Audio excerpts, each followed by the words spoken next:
مرتضى منصور رئيس مصر القادم، وهنشجع الهلال السوداني، والهلال السوداني هيكسب باذن الله باذن الله.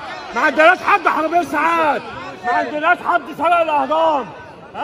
احنا نضاف العضو الفاسد عندنا بنبطره. اقعدوا طبطبوا على الاهلي وادوا كل حاجه الاهلي وشركات رعايه ومخالفات اغمض عيني. والزمالك اذبح موت اذبح موت. مرتضى منصور كسبته ب1000 واحد بالحراميه. مرتضى منصور رئيس مصر القادم. اللي متضايق يشرب من البحر، اللي متضايق يشرب من البحر. وهنشجع الهلال السوداني، هنشجع اللي احنا عاملين كل واحد بمزاجه. الهلال الهلال الهلال الهلال الهلال. عرفتوا احنا لما بنيجي نقول للزملكاويه ان في فرق شاسع بين الاهلي والزمالك في ايه؟ في المبادئ. في المبادئ اللي هي ايه؟ من امتى عمركم شفتوا النادي الاهلي عنده ناس يعني شغالين في النادي بيطلعوا موظفين يفضلوا ماسكين الكابتن محمود الخطيب ويطبلوا له زمامير ولا فرح العمده؟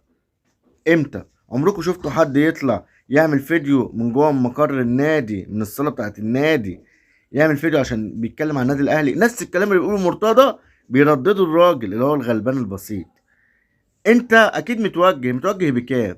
ب50 ولا بكام؟ ولا مديك كيس لحمه عشان العيد؟ الناس الغلابه يا جدعان اقسم بالله في الايام دي لو وديتوهم شنطه زكا هيقول لك يمدح فيك كل ما مرتضى مريض. مرتضى هو اللي جايب النكسه للزمالك، هو وعياله. لو مرشتوهم الزمالك هيتصلح حاله من تاني. الزمالك مش مستوعبين الكلام ده. فوقوا من الغيبوبه اللي انتوا فيها. الراجل ده هيغرقكم اقسم بالله. ده راجل ومين قالكم كان محبوس؟ الراجل ده ما كانش محبوس، ده هو كان شو كده عاملين. الراجل ده هتلاقيه في مستشفى ولا كان في بيته بس ما كانش ظاهر الشهر. هنضحك على بعضينا؟ مين اللي اتحبس؟ انتوا شفتوه؟ حد شافه في السجن نفسه؟ هو كلام بس طلع الاعلام ان هو اتحبس شهر وبتاع. هو بعد شهر ورجع زي ما هو. يعني في حد بيبعد شهر عشان قلة الادب واللي كان بيعمله ويرجع نفس الطريقة هي وهو راجع بيته في نفس اليوم نفس طريقته؟ انا بعرف ما بعملش حاجة تاني، خلاص بتعلم من الدرس. مش هرجع نفسي واوسخ من الاول واطلع ناس تفضل تتكلم وناس تشتم. والله ما تلاقي مع الهلال السوداني دول كام واحد من الزملكاويه هيشجعوه. يا جدعان خلي عندكم دم، مبقتوش حاسين ان احنا شعب واحد مصريين. بنهزر وبنحفل بس بجد نقف في ظهر بعض.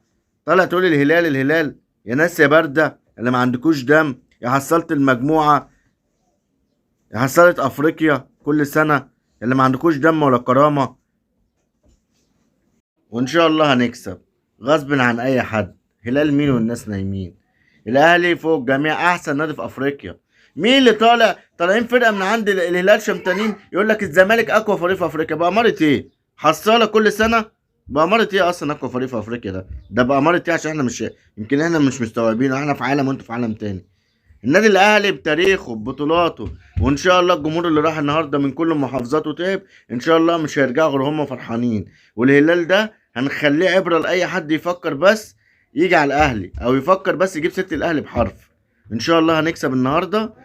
ونستنوا فيديو بيا بعد المباراه. بعد المباراه استنوا فيديو مني اوريكم احنا ان شاء الله هنكسب، وهنكسب النهارده وبنتيجه وباداء وبروح وبكل حاجه. ليه هيكسب؟ اهلي هيكسب. تالتة شمال بتهد جبال. هنكسب. هنكسب. اهلي.